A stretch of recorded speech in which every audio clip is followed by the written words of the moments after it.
කියන කාරණේට බෙහෙතක් හොයාගත්ත එකම ජීවකයා කවුද? අපේ බුදුහාමුදුරුවෝ. උන්වහන්සේ දේශනා කරේ මේකට තියෙන එකම ඖෂධය මොකක්ද?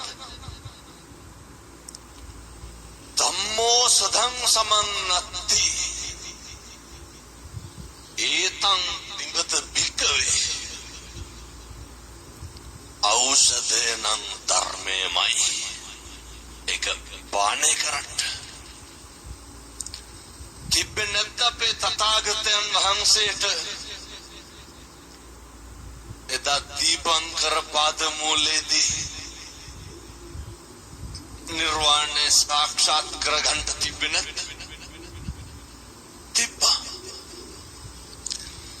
කවුරු වෙනුවෙන්ද කැපකිරීම කරේ?